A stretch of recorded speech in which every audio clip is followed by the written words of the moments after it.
I used to think the worst thing my father could do was leave my wedding. I was wrong. The worst thing was watching him stay long enough to look at me in front of everyone and say, with complete certainty, I'm not walking you down that aisle. You don't look like my child.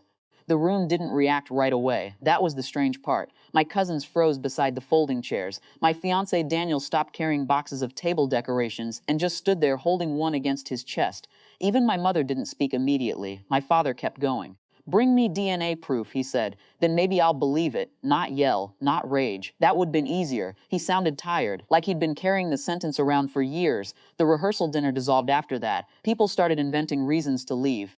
Someone whispered that maybe stress was making him unstable. Someone else said he'd always had doubts. That word stayed with me all night. Doubts, not anger, not confusion. Doubts as if my existence had been an unresolved argument in his head since childhood. Daniel found me sitting on the bathroom floor in the hotel after midnight. I hadn't cried yet. I remember that clearly because it scared him more than if I had. You don't have to prove anything to him, he said carefully. But I did, not because I needed his approval anymore.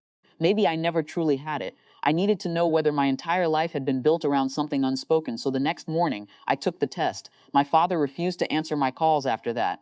Through my mother, he delivered conditions instead. If the results came before the ceremony and proved I was his daughter, he would attend normally. If not, he would sit with the guests out of respect for appearances. Appearances. That word sounded uglier coming from him than the accusation itself. The waiting changed everything inside me. Memories started rearranging themselves without permission. The time he missed my graduation because of work. The way he introduced my younger brother proudly, but called me quiet whenever relatives asked about me. The birthdays where he bought thoughtful gifts for everyone else and handed me envelopes with cash instead, like obligation was easier than intimacy. I kept trying to decide whether I was rewriting the past unfairly. Maybe hurt was making patterns where there weren't any. But once suspicion enters a family, it infects old memories first. 3 days before the wedding, the clinic called. They asked me to come in person. I thought that meant certainty, maybe legal procedure, maybe privacy policies. Instead, when Daniel and I arrived, a woman in her late 60s was already waiting in the office beside the administrator. She looked nervous enough that I assumed someone had died. The administrator folded her hands carefully. There's additional context connected to your results, she said. The older woman looked directly at me then. I worked maternity at St. Agnes Hospital 28 years ago, she said softly. Only for 6 months. I didn't understand yet. Then she started talking about a storm, a power outage. 2 newborn girls temporarily moved during an emergency transfer between rooms. Her breathing became uneven as she spoke. There was confusion with identification bracelets, she said. It was corrected before discharge. At least, we believed it was. Daniel slowly sat back in his chair. I remember staring at the woman's hands because I couldn't process her face anymore. The administrator finally slid the results toward me. My father was not biologically related to me. My mother was. For a few seconds, the room lost sound entirely. Not silence. Absence. I thought I would feel shattered. Instead, I felt strangely still, because the truth arrived carrying another truth beneath it. My father had spent years suspecting I wasn't his child, and instead of loving me through uncertainty, he had slowly withdrawn from me piece by piece. The nurse began crying quietly. She said she had recognized my mother's name after the test was processed and came forward because she couldn't carry the possibility anymore. An investigation had reopened old hospital records. Another family might have been affected too.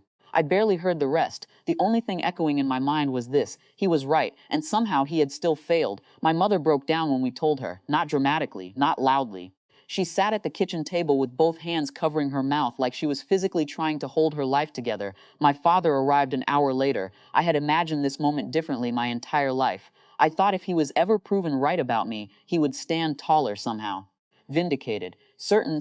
Instead, he looked terrified. He read the report twice. Then he looked at me like he no longer recognized his own reflection in the world. No, he whispered. Why? Why would this happen? Nobody answered him. For the first time in my life, his pain did not automatically become everyone else's responsibility. He tried speaking again, but his voice kept breaking apart before sentences finished. He apologized eventually, though even then it sounded incomplete, as if he couldn't separate grief from guilt.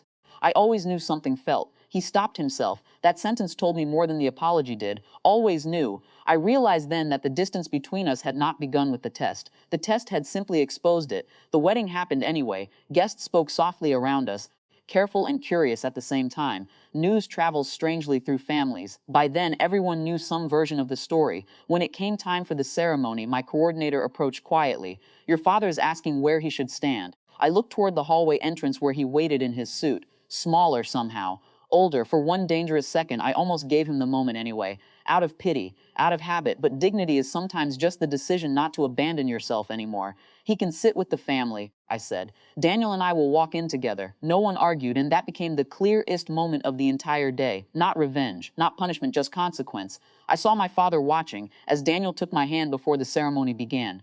My father's expression wasn't anger anymore. It was the realization that biology had finally proven less important than the years he chose not to act like a parent.